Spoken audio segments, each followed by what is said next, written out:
Queridos irmãos e irmãs, nesse 17º domingo do tempo comum, a gente faz um parênteses nos evangelhos que nós estamos ouvindo até agora. Evangelho de São Marcos. É o evangelho desse ano e da igreja. A partir de hoje, durante mais ou menos 4 domingos, nós vamos ouvir o capítulo 6 do Evangelho de João, onde todo ele fala sobre o pão.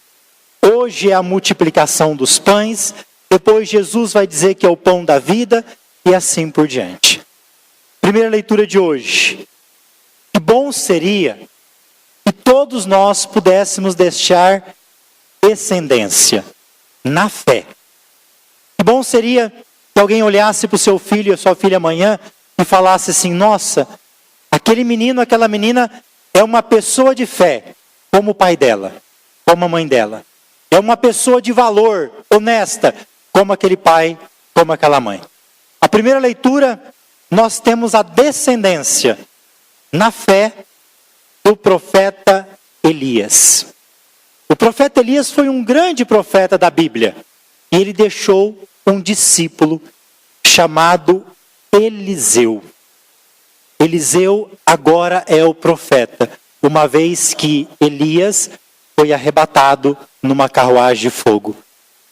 Hoje era muito comum naquela época a consciência que o povo da Bíblia tinha de que tudo que nós recebemos, tudo que nós temos, não é simplesmente porque nós somos esforçados, é por graça de Deus. Portanto, tudo que se recebia, tudo que se plantava, as primeiras partes era sempre entregue para Deus.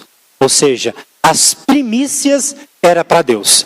Se a sua vaca tinha 10 bezerros, uma era ofertada para Deus. Se a colheita de trigo deu muito, os primeiros pães ia para Deus.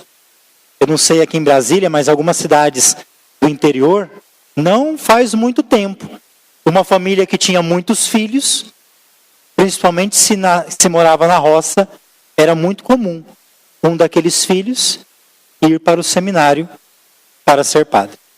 Era muito comum uma das meninas, numa família com muitas meninas, ir para o convento. No modo que aquela família estava entregando um dos seus filhos para Deus. Pausa ali na primeira leitura, ele vai e entrega as primícias para Eliseu. 20 pães de cevada. Só que aí Eliseu fala para ele: distribui esses 20 pães para o povo. E esse que foi ofertar os pães pensou assim: mas como que eu vou fazer isso? Não tem lógica. Essa quantidade de pão não é suficiente para aquelas pessoas que estão ali. Porque para Deus, o que Deus recebe, Ele não retém. O que Deus recebe, Ele distribui. E o profeta vai insistir com ele. Deus disse na sua palavra: o que será repartido sobrará. E ele então se arriscou na fé e foi distribuir aqueles pães que ele tinha. Deu para todo mundo e ainda sobrou. Muitas vezes Deus pede coisa para nós e a gente fala assim para ele, ou responde aqui no nosso humano: isso não vai dar certo. Eu já fiz as minhas contas matemáticas, não dá. Eu não vou conseguir lá, é muito longe para mim, é muito difícil para mim. A primeira leitura está pedindo para a gente escutar mais. Se Deus está pedindo, façamos. Hoje Paulo fala a essa comunidade de Éfeso, dizendo assim: olha, procuremos viver na humildade e na mansidão. E nós que vivemos em comunidade, seja comunidade da igreja, seja comunidade do trabalho, seja comunidade pastoral, a gente se esbarra.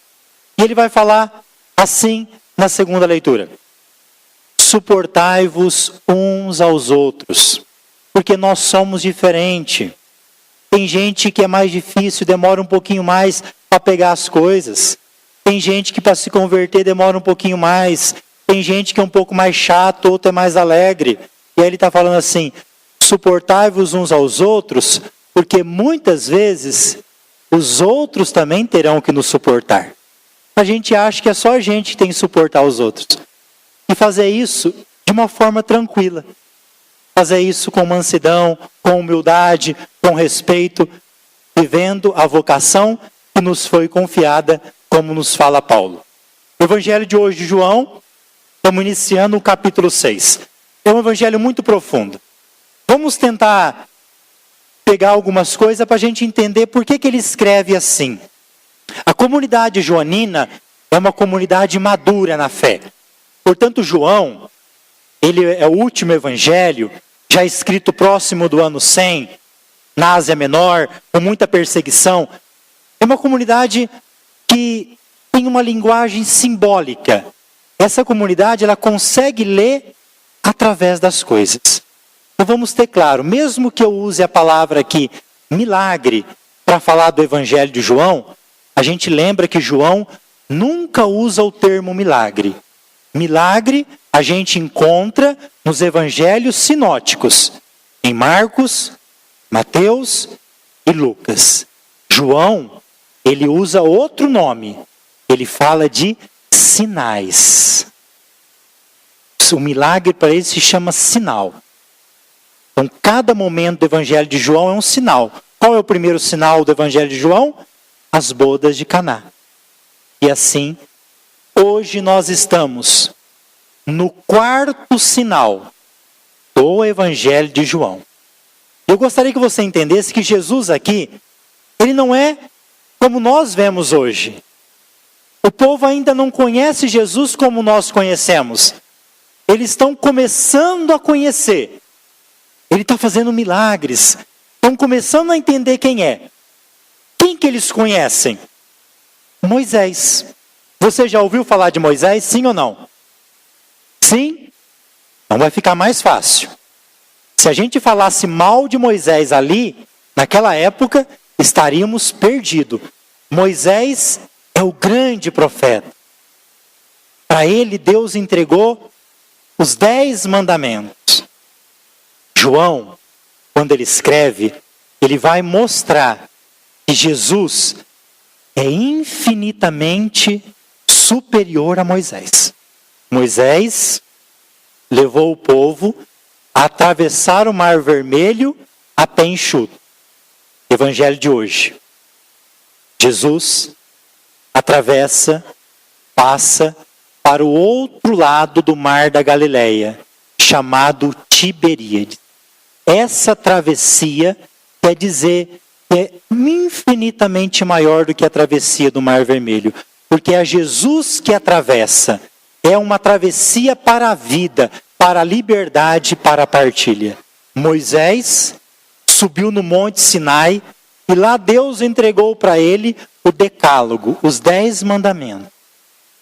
Jesus hoje, com seus discípulos, sobe no monte e senta neste monte. O monte é o lugar do encontro com Deus.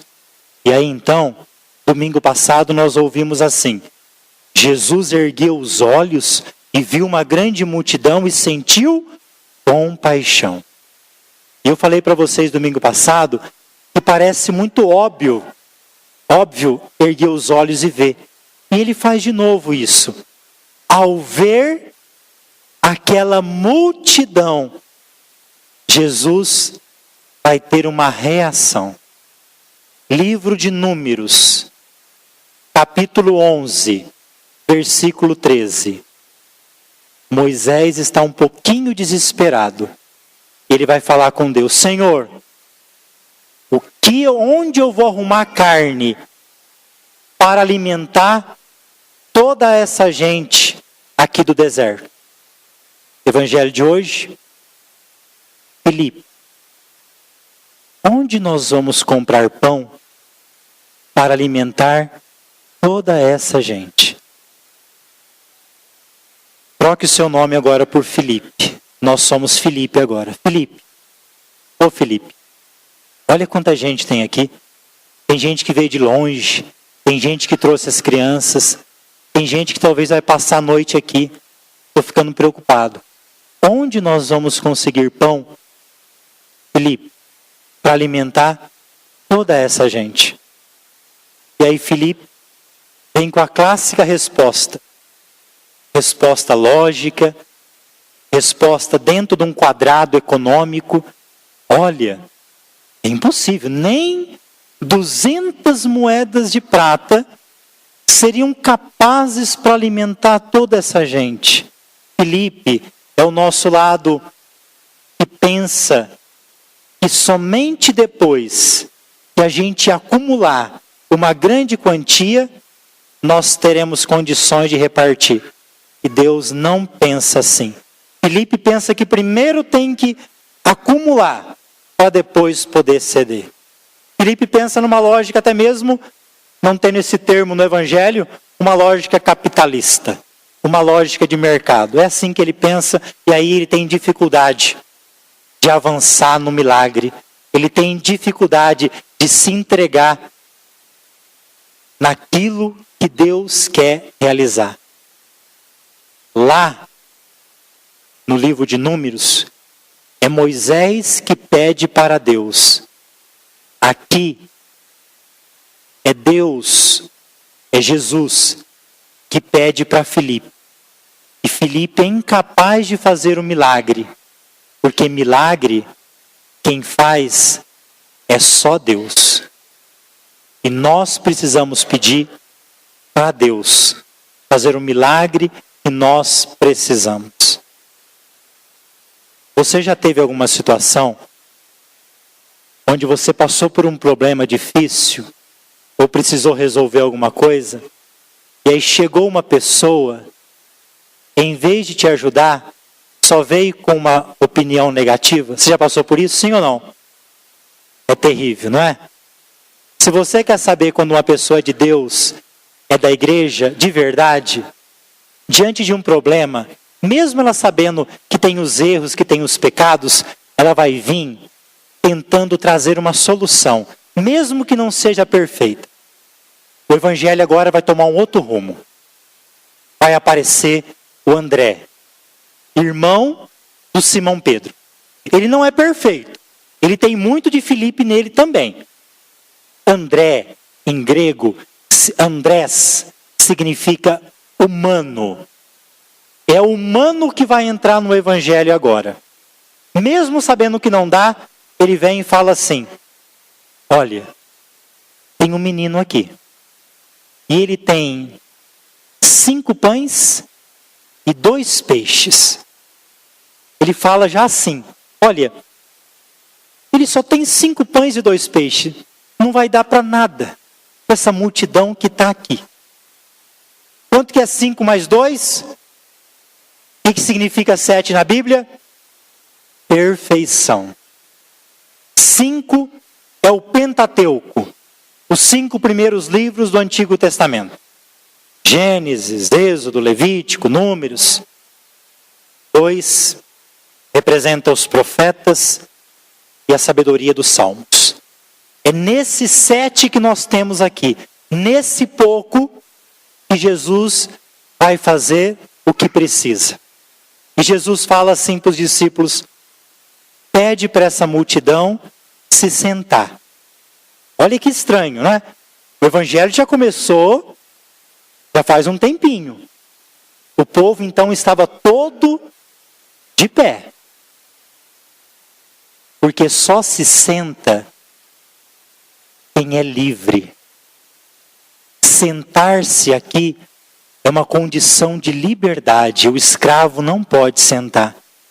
Quando Jesus convida aquela multidão para sentar, ele está falando assim: vocês têm direito de sentar. No Evangelho, no original grego, está dizendo assim: Andrés, são pessoas humanas que têm direito de se sentar. E ao sentar, Jesus então vai realizar o que nós celebramos aqui no altar. É um gesto eucarístico. Ele pega o pão, parte o pão, praxiopane, e distribui para toda aquela gente. Esse é um gesto eucarístico, é a Eucaristia, que Jesus toma, abençoa, parte e reparte entre todos. Isso ele fez com o pão, isso ele fez com o peixe. É o milagre, é o sinal da multiplicação. Deu para todo mundo. Portanto, quando nós repartimos, ainda sobra. Naquele momento não tinha nada para comer. E Jesus fala para os discípulos: recolhei os pedaços que sobraram. E eles encheram 12 cestos cheios de pão. Ao mesmo tempo, alguns teólogos vão dizer assim: Jesus também faz um outro tipo de milagre.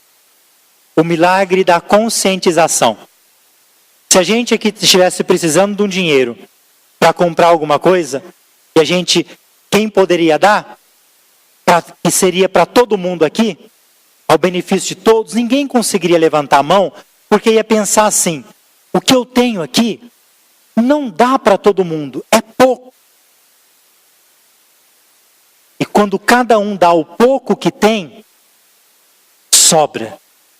Quando Jesus criou aquela consciência, ele também faz com que todos que estão ali deixem o egoísmo de lado e partilhem o que tem. E quando Jesus pede para recolher esses cestos, os discípulos, é para que os discípulos e nós saibamos que Jesus quer contar conosco para não desperdiçar, para recolher e para distribuir.